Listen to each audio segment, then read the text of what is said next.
सियासत दांवपेच का खेल है। जांच में भी पार्टियां अपना अपना एजेंडा तय करती हैं। ईडी की जांच जब केसीआर की बेटी कविता तक पहुंची तो विपक्ष ने इसे महिला वाला रंग देना शुरू कर दिया। कविता जंतर मंतर पर बैठ गई तो विपक्षी नेता मोदी सरकार के सबसे बड़े वोट बैंक यानी आधी आबादी पर सेंध लगाने के इरादे से मैदान में उतर आए।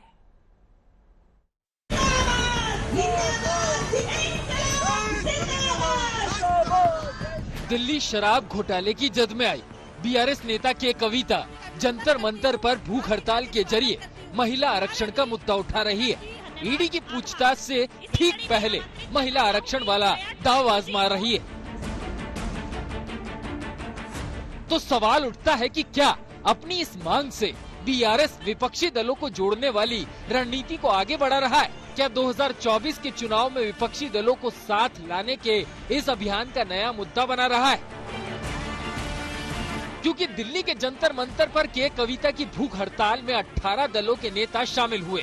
सभी ने महिला आरक्षण की मांग पर अपना समर्थन जताया। महिला आरक्षण बिल को पास करने के लिए मोदी सरकार पर दबाव बनाया। महिलाओं को राजनीतिक क्षेत्र में भी भागीदारी मिलनी चाहिए और राजनीतिक क्षेत्र में भागीदारी मिलने के लिए महिला आरक्षण का बिल को लेके आना बहुत जरूरी है।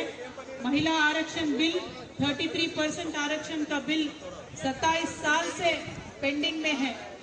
बहुत सारे महिलाओं ने, बहुत सारे राजनीतिक दलों ने महिलाओं के साथ खड़े होके कोशिश उन्होंने किया है कि हिंदुस्तान में एक चर्चा हो और आरक्षण भी मिले।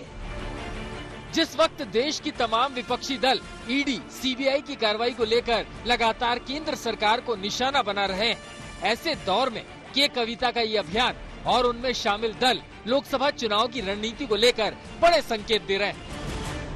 मुद्दा महिला आरक्षण के बिल का है, लेकिन विपक्षी एकता दिखाने की कोशिश, क्योंकि एक तरफ ईडी की कार्रवाई लगातार चल रही है, चाहे वो तेजस्वी यादव हो, मनीष सिसोदिया हो या फिर के कविता से शराब घोटाला मामले में जिस तरह से कल पूछताछ होगी, तो वहीं मंच पर आप देखेंगे आम आदमी पार्टी के सांसद संजय सिंह इस वक्त पहुंचे हुए हैं। के कविता यहाँ पर मौजूद हैं।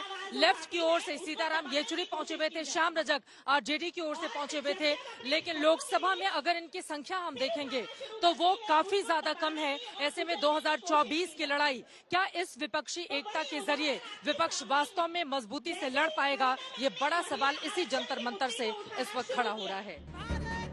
विपक्षी एकता वाली बात इसीलिए भी उठ रही है क्योंकि जंतर मंतर पर के कविता की भूख हड़ताल में समाजवादी पार्टी, आरजेडी जैसे कुछ ऐसे दल के नेता भी शामिल हुए जो अब तक महिला आरक्षण बिल का विरोध करते रहे, संसद में इस बिल के खिलाफ आवाज उठाते रहे।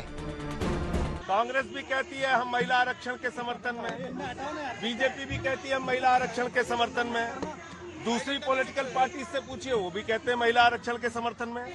तो आखिर महिला आरक्षण के समर्थन में अगर सारी पॉलिटिकल पार्टीज हैं तो ये पास क्यों नहीं हो रहा है? महिला आरक्षण के तमाम लोग पक्षधर हैं। आरक्षण के अंदर आरक्षण हम लोग ने भी कहा है कि दलित महिला, पिछड़ा महिला, अल्पसंख्यक महिला को भी आरक्षण के अंदर आरक्षण 35% का 50% कर देना चाहिए। अब लालू यादव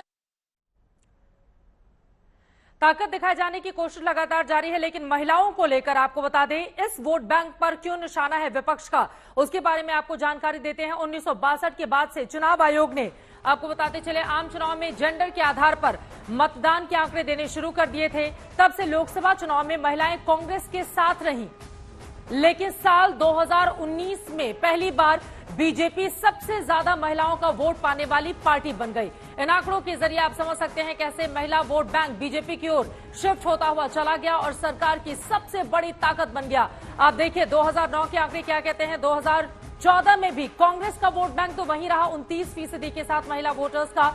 बीजेपी का पहले 18 था, बाद में 2014 में 19 हुआ, लेकिन 2019 आते आते भारतीय जनता पार्टी को 36% महिला वोटर्स का साथ मिला तो कांग्रेस पार्टी को महज 20%। और यही महिला वोटर हैं जिनको हथियाने की कोशिश में इस वक्त विपक्षी दल लगातार लगे हुए हैं।